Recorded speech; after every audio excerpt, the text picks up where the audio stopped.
So if you die in Bali, your community, they send you off with this incredibly elaborate, highly visible cremation ceremony. Oh, wow. Yeah, it's woven right into the cultural fabric.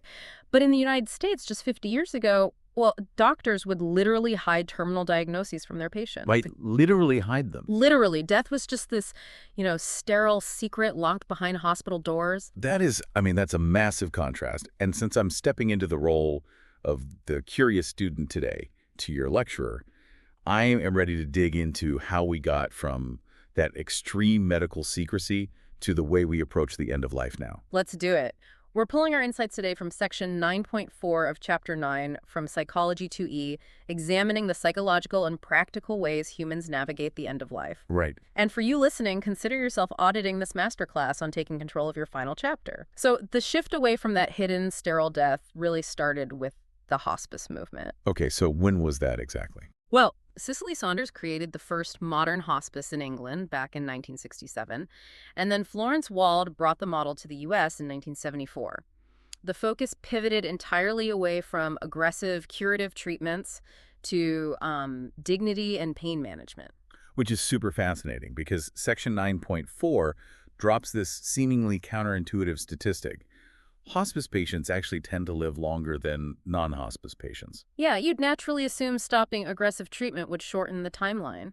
Exactly. So what's the actual biological mechanism there? Like, why does that happen? It really comes down to the immense physical toll those late-stage interventions take on the body. Right. Because when you remove the toxic stress of constant painful treatments and instead focus on comfort and emotional support, which is usually in the patient's own home, the body basically stops fighting the medicine and the disease at the same time. Well, that makes sense. Yeah, so the lowered physiological stress and improved environment actually allowed the body to hold on longer. Okay, so reclaiming physical comfort buys time.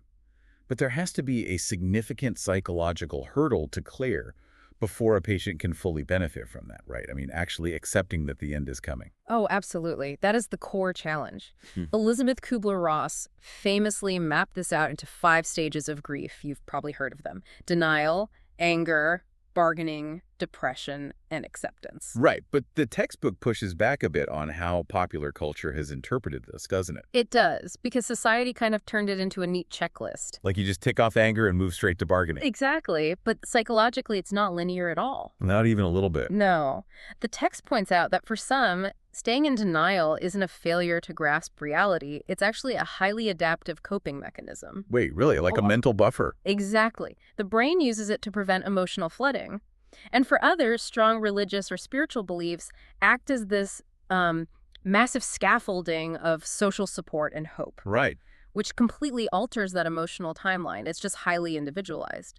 And if that internal processing is that varied, the way people externalize it and manage their remaining time must be just as unique. It is. The textbook highlights Professor Randy Pausch as sort of the ultimate example of externalizing that process. Oh, I've heard of him. Yeah, he was diagnosed with terminal pancreatic cancer in his mid-40s, and he essentially bypassed the anger and depression stages to focus entirely on creating meaning. Wow.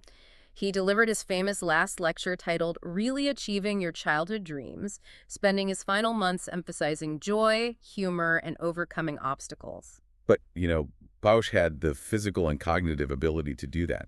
What happens when a patient becomes incapacitated? Right. Like, how do they maintain that level of agency over their final chapter when they literally cannot speak for themselves? That is where the legal tools in Section 9.4 come into play. We're talking about living wills, advance directives, do not resuscitate orders, and healthcare proxies. They function as a sort of psychological fire insurance, I guess. That is a great way to put it. Because you put them in place hoping you never need them, but they prevent your family's emotional house from burning down if the worst happens. That is exactly the crucial mechanism at play here. Appointing a healthcare proxy isn't just about signing a medical document. It fundamentally shifts the agonizing burden of decision-making off a grieving spouse or child. Yeah, so they don't have to just guess what you would have wanted. Exactly, which often leads to immense guilt and lifelong trauma. Instead, your specific interventions are honored based on your personal culture, religion, and upbringing. It just strips away the ambiguity. I mean, facing death isn't just about managing the physical end. It's about preserving dignity and insulating the people you love from carrying the weight of impossible choices. You are securing your own legacy. You're ensuring your values dictate your pair to the very last moment. Right. Which brings us back to leaving something meaningful behind, much like Randy Pausch did. So we'll leave you with this to consider. If you were to design your own last lecture today, focusing entirely on the joy of your childhood dreams, what would be the most important lesson you'd share?